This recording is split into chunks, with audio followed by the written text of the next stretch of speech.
Was it a hard secret to keep?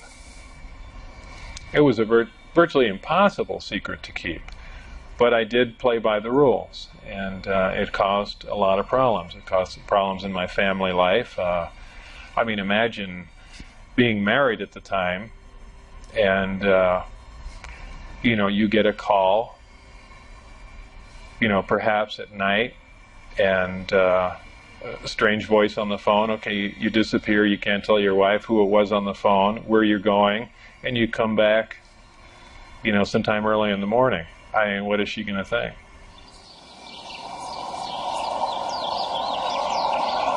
Unaware of where he was going every day and being absent from home for long periods, Bob's relationship with his wife had deteriorated badly.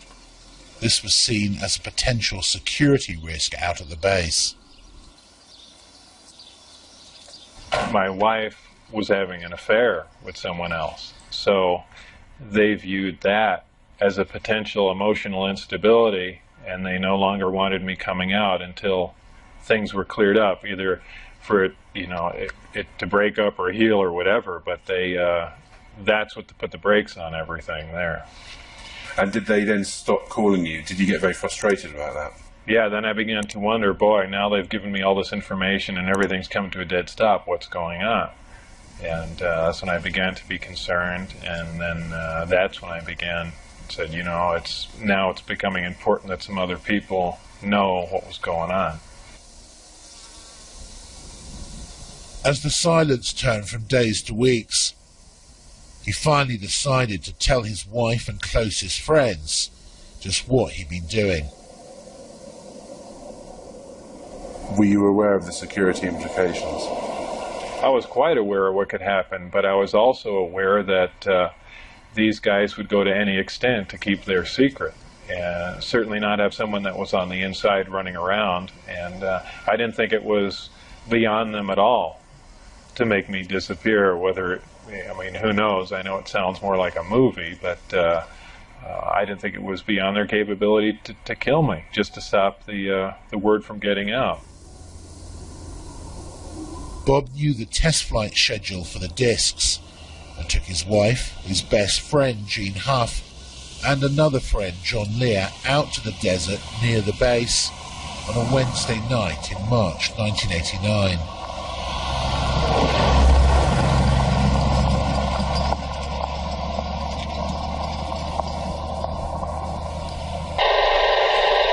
It started coming in too.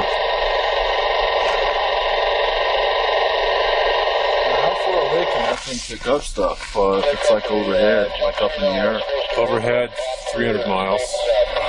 Jeez. So it could be anywhere in this guy's flight. Yeah. Yeah. Well, that sounds military to me.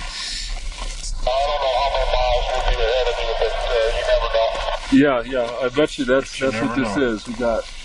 Oh. You see that? Oh. Yeah, what was that? Did you see that light just come on over there? Yeah, I was looking right at it. Yeah. Here, let me check it out. Well, shooting star. Right above it was a meteor, too. No, there's a steady light. No, it's a steady light that just came on. Any kind of. No, this one right over the range here. It wasn't there, and then I was looking right there, and it blinked on. It's very bright. That's brighter than a star. Yeah.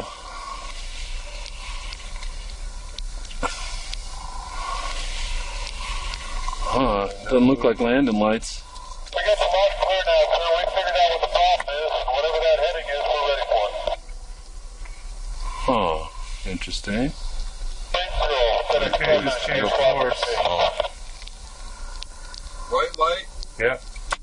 Yeah, he's coming at us. What did you see when you were out there? Shortly after the flight time that I had recorded, white light came up, well, not a white light, it was actually more of an amber light, came up off the ground and hovered, and then began doing radical step maneuvers and darting from one side of the sky to the other, doing some impossible flight characteristics. Do you think what you saw over the desert that night was an alien spacecraft? Could I identify it as an ET craft without Bob's help? No, it would have been like I said, an elliptically shaped saucer doing, just doing moves that we're not capable of, but I could not say that, no, this wasn't some advanced Earth technology. We got the mark clear now, sir. We figured out what the problem is, and whatever that heading is, we're ready for it. That would be a UFO. It's not blinking, it's not conforming to any sort of FAA lighting regulations, and there you're looking at it. That's like a typical UFO. If it was red, it would be real typical, because that's what most people report, is red lights like that are solid colored. I don't think that's landing lights, because it's curved already and we're still looking at it. Looks like he's curving back. Here he comes. That is a typical military UFO. There you go.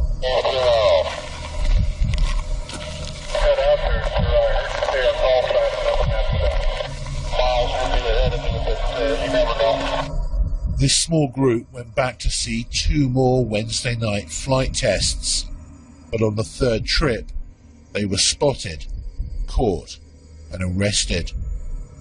Bob was taken to Indian Springs Air Force Base and interrogated. That interrogation was about as intense as you can possibly get, right stopping short of shooting me in the head. What were they saying to you?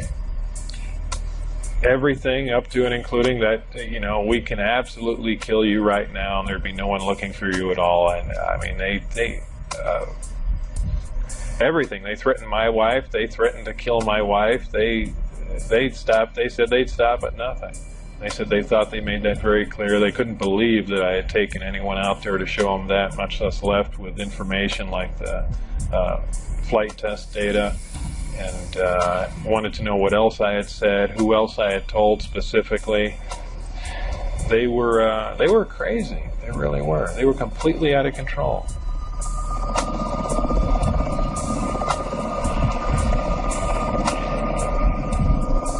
After this interrogation at Indian Springs Air Force Base, Bob says that he was put under constant surveillance by security personnel. His phones were tapped, his movements were monitored, and he often found his car followed by military helicopters.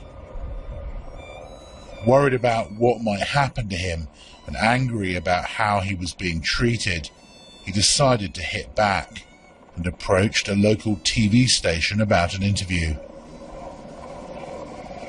I thought if I did an interview in silhouette, it would be kind of pushing back a bit, or say, you guys stop, and not saying too much, but just saying enough just to let them know that I'm pushing back a bit and then lay off, or, it's going to get worse. It was really the only thing I could do. Did you get any calls from the military or from former workers to say, what the hell are you doing?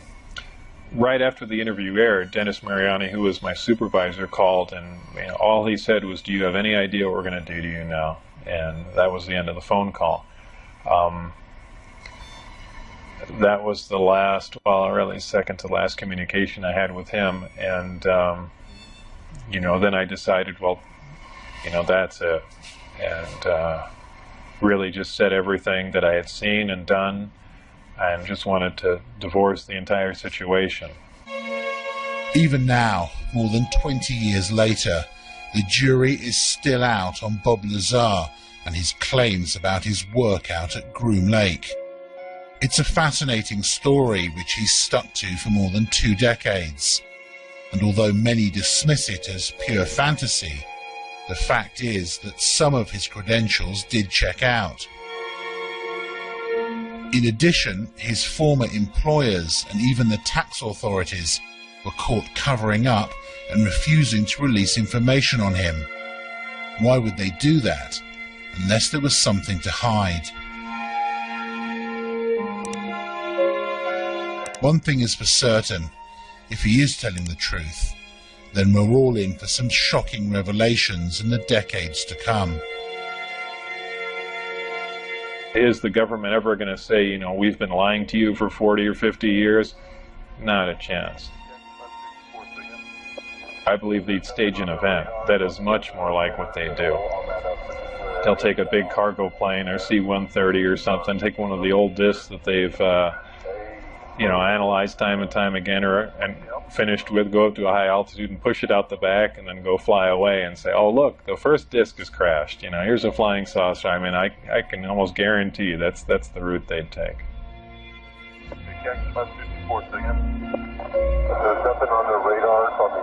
Certainly there are a lot of questions about Bob's background that have not been satisfactorily answered. But there's too much that Bob knows, I think. It couldn't be explained any other way. He knows about the layout of the base. He knew about people who were involved in security checks. He knew when and where the test flights were going to take place because he took people out there 3 weeks in a row and they videotaped the tests. How did he know this stuff if he, in fact, did not have some kind of inside knowledge? Do you think he'd make a good conduit of information? I mean, essentially a patsy. Yes, I do. I think it's quite likely that Lazar was set up, perhaps to knowing that he would give out this information. It's likely to be a very long time before we discover what is actually being done out at Groom Lake now. They seem to wait anything from 15 to 20 years or more after something has been retired before they acknowledge its existence. This airplane was designed almost 40 years ago. 40 years before that, the hottest thing flying was a Seversky P-35. 40 years before that, it was a balloon. So the technology has not stood still. So there's a very good possibility that we are looking at man-made transportation for the 21st century. It's been so hopelessly polluted that I'm not sure we will ever get to the bottom of this story, and that's sad. I suspect that whatever was out there, discs, alien or not, have now been moved to some other location, and we may never find them again. There might have been reason 40 years ago to believe that people couldn't handle the idea of alien visitation. I don't think that's true anymore. I think we're far more sophisticated now. Do you regret having screwed up at S4 and taking your friends there and blowing your security cover because you could still be working on UFOs today?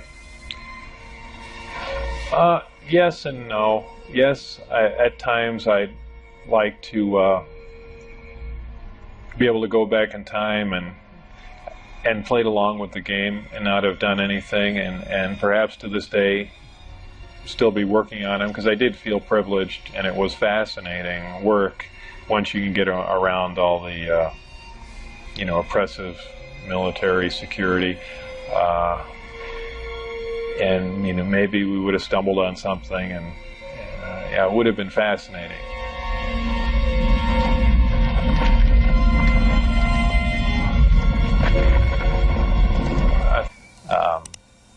The craft lifted off the ground, virtually noiseless other than a small corona discharge on the bottom of the craft, indicating the presence of high voltage. That dissipated at about 30 feet, and it stood there completely silently, and moved over to the left, to the right, and sat back down. That was the entire test. However, that was an extremely impressive test. Maybe to someone that really knows little about science or anything, that wouldn't be a whole lot, but you have to realize this craft was about 52 feet in diameter. I don't know exactly how much it weighed, but it weighed a lot. And this was quite a scientific feat, to lift something completely silently, under control, and perform a maneuver like that. The craft itself was, I assume it was metal. It was cold to the touch, that's why I say it was metal, but it was a brushed aluminum, actually just an unfinished stainless steel, not shiny, finish to it. Had no seams. It was as if it was injection molded from one giant die. I was completely amazed. I can't really reflect on how it made me feel, but that was exciting.